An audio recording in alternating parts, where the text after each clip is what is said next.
नमस्कार साथियों, स्वागत है आपका दिनेश एकेडमी यूट्यूब चैनल में। तो साथियों, आज की जो हमारी क्लास है उत्तराखंड एमसीक्यूज पार्ट 4, यानी कि हम उत्तराखंड एमसीक्यूज पार्ट 3 जो हम पढ़ चुके हैं। तो आज की जो हमारी क्लास रहने वाली है कि उत्तराखंड एमसीक्यूज पार्ट 4 यानी कि 4। तो देख लेते हैं उत्तराखंड एमसीक्यूज पार्ट 4 में कौन कौन से प्रश्न जो है आज रहने वाले हैं इसमें। तो शुरू कर लेते हैं। तो सबसे पहला जो प्रश्न है कि कुली एजेंसी का निर्माण के लिए प्रोत्साहन किया था, यानी कि जो उत्तराखंड में कुली एजेंसी जो बनी थी जिसका निर्माण हुआ था, तो इसके निर्माण के लिए प्रोत्साहन किसने किया था उत्तराखंड में? तो ये किया था हमारा कमिश्नर स्टोवेल के द्वारा। यानी कि जो कुली एजेंसी का निर्माण के लिए जो प्रोत्साहन किया गया था उत्तराखंड में, तो वो किया गया था कमिश्नर स्टोवेल के लिए। और उत्तराखंड में जो है कुली एजेंसी के निर्माण के लिए सर्वाधिक योगदान किसका रहा था? तो ये रहा था हमारा तारादत्त गैरोला का। तो अगला प्रश्न जो देख लेते हैं कि यूके यानी कि उत्तराखंड में जो है कि शुद्ध साहित्य समिति का गठन कब हुआ था? यानी कि उत्तराखंड में जो है कि शुद्ध साहित्य समिति का गठन कब हुआ था? तो ये हुआ था हमारा 1913 ईस्वी में।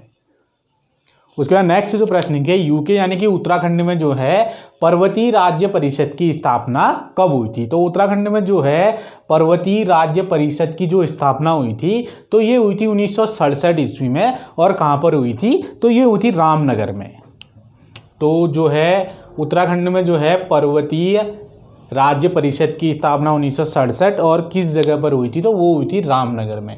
उसके बाद नेक्स्ट जो प्रश्न है कि यूके यानी कि उत्तराखंड में जो है पर्वतीय राज्य परिषद के अध्यक्ष कौन थे? यानी कि उत्तराखंड में जो है कि पर्वतीय राज्य परिषद के अध्यक्ष कौन बने थे उत्तराखंड में? तो ये बने थे हमारे दया कृष्ण पांडे।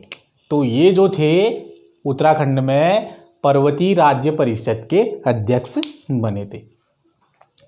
नेक्स्ट जो प्रश्न है कि यूके यानी कि उत्तराखंड में जो है खटीमा कांड की घटना कब हुई थी? तो उत्तराखंड में जो है खटीमा कांड की घटना जो हुई थी 1 सितंबर 1994 को।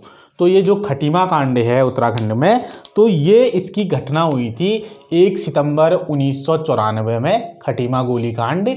तो उसके बाद जो नेक्स्ट प्रश्न है कि यूके में जो है मसूरी हत्याकांड की घटना कब हुई थी?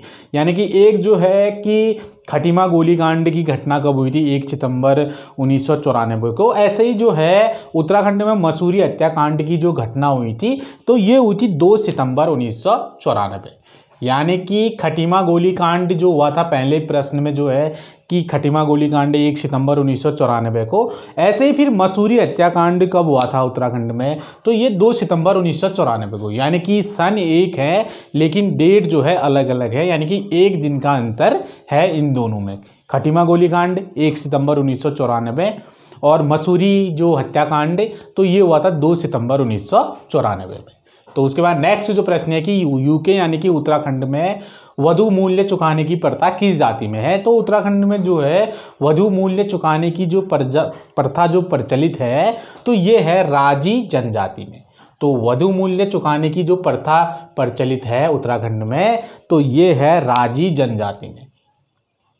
उसके बाद नेक्स्ट जो प्रश्न है कि महाभारत के भीष्म पर्व में कैलाश पर्वत को कहा गया है। यानी कि महाभारत के जो है भीष्म पर्व में जो है कि कैलाश पर्वत को क्या कहा गया है? तो ये कहा गया है हमारा हेमकूट। तो भीष्म पर्व को महाभारत में जो है हेमकूट कहा गया है कैलाश पर्वत को। उसके बाद नेक्स्ट जो प्रश्न है कि दर्शन लाल पांडे को किस नाम से जाना जाता है?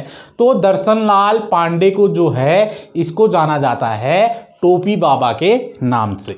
तो दर्शन लाल पांडे को जो है उत्तराखंड में टोपी बाबा के नाम से जाना जाता है। उसके बाद नेक्स्ट जो प्रश्न है कि यूके यानी कि उत्तराखंड में जो है कुमाऊं परिषद का नेतृत्व किस दल के नेताओं के हाथों में गया था? यानी कि उत्तराखंड में जो है कुमाऊं परिषद का जब नेतृत्व किया गया था, तो इस किस दल के नेताओं के हाथ में ये गया था? तो ये गया था हमारा गरम दल नेताओं के हाथ में। तो ये जो है कुमाऊं परिषद का नेतृत्व जो गया था उत्तराखंड में, तो गरम दल नेताओं के हाथों में गया था। और ये कब हुआ था? 1919 ईस्वी में। तो ये नेतृत्व कब गया था? 1919 ईस्वी में। कुमाऊं का नेतृत्व किस दल के नेताओं के हाथों में गया था? गरम दल नेताओं के हाथों में, और 1919 ईस्वी में।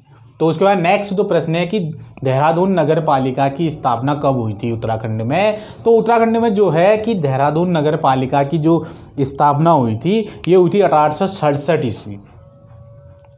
तो देहरादून नगर पालिका की स्थापना कब हुई थी? 1867 ईस्वी में। उसके बाद नेक्स्ट जो प्रश्न है कि चंद वंश का विलासी राजा कौन था? यानी कि चंद वंश का जो विलासी राजा किसको माना जाता है, या कौन था विलासी राजा?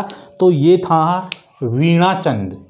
वीणाचंद को जो है चंद वंश का जो है विलासी राजा कहा जाता है। उसके बाद नेक्स्ट जो है यूके यानी कि उत्तराखंड में जो है कि कूजा एक्ट किससे संबंधित है? यानी कि उत्तराखंड में जो है कूजा एक्ट हुआ था, तो ये किससे संबंधित है उत्तराखंड में? तो ये है किसानों से संबंधित है कूजा एक्ट, किसानों से संबंधित। और कब हुआ था ये? 1960 ईस्वी में कूजा एक्ट। तो उसके बाद नेक्स्ट जो प्रश्न देख लेते हैं कि नेक्स्ट जो प्रश्न है कि एटकिंसन ने देशद्रोही व स्वार्थपूर्ण किसको कहा है उत्तराखंड में? यानी कि एटकिंसन के द्वारा देशद्रोही व स्वार्थपूर्ण किसको कहा गया है? तो ये कहा गया है हर्षदेव जोशी को। तो उत्तराखंड में एटकिंसन ने जो है हर्षदेव जोशी को देशद्रोही व स्वार्थपूर्ण कहा है।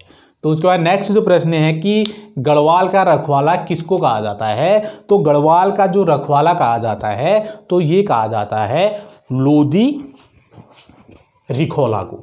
तो गढ़वाल का रखवाला उत्तराखंड में किसको कहा जाता है? लोधी रिखोला को। तो नेक्स्ट जो प्रश्न है कि नागौर के युद्ध में यूके के जो रुद्रचंद थे उत्तराखंड से संबंधित, तो किसकी ओर से लड़े थे? नागौर के युद्ध में जो है रुद्रचंद जो कि उत्तराखंड के राजा थे, तो ये किसकी ओर से लड़े थे? तो ये लड़े थे अकबर की ओर से। तो नागौर के युद्ध में जो है रुद्रचंद जो लड़े थे अकबर की ओर से। तो उसके बाद नेक्स्ट जो प्रश्न है कि कुमाऊं का खजुराहो किसको कहा जाता है? या फिर हम इसको ये भी कह सकते हैं कि कुमाऊं का खजुराहो किस स्थान को कहा जाता है उत्तराखंड में? तो ये कहा जाता है हमारा द्वारा हाट को। तो कुमाऊं का खजुराहो उत्तराखंड में द्वारा हाट को कहा जाता है। उसके बाद नेक्स्ट जो प्रश्न है कि नित्यानंदी हिमालय शोध संस्थान की स्थापना कहाँ की गई थी उत्तराखंड में? तो उत्तराखंड में जो है नित्यानंदी हिमालय शोध संस्थान की जो स्थापना की गई थी दून विश्वविद्यालय देहरादून में जो है इसकी स्थापना की गई थी, नित्यानंदी हिमालय शोध संस्थान की। तो इस वीडियो का लास्ट प्रश्न देख लेते हैं, एमसीक्यूज जो चल रही है हमारी एमसीक्यूज उत्तराखंड की जो है पार्ट 4 का। तो इस वीडियो का लास्ट प्रश्न देख लेते हैं कौन सा है कि रानी बाग का युद्ध किसके बीच हुआ था? यानी कि हम ये भी कह सकते हैं कि रानी बाग का युद्ध किसके बीच लड़ा गया था? तो रानी बाग का जो युद्ध लड़ा गया था जिया रानी और तैमूर लंग के बीच। तो रानी बाग का जो युद्ध हुआ था तो ये लड़ा गया था हमारा जिया रानी व तैमूर लंग के बीच। तो ये थे उत्तराखंड से संबंधित कुछ प्रश्न एमसीक्यूज पार्ट 4। तो यदि चैनल पे पहली बार जुड़े हैं तो चैनल को सब्सक्राइब नहीं किया है तो चैनल को सब्सक्राइब करना ना भूलें। साथ में जो है बेल आइकन घंटी प्रेस के निशान को भी आप दबाइए, जिससे कि जो भी नोट्स अपलोड होते रहे दिनेश एकेडमी में तो उसकी नोटिफिकेशन जो है आप तक समय समय पर पहुंचते रहे, और वीडियो को अधिक से अधिक शेयर भी करते रहिए साथियों। तो फिर मिलेंगे आपसे नेक्स्ट वीडियो में कुछ नए प्रश्नों के साथ। तो तब तक के लिए साथियों नमस्कार, जय हिंद।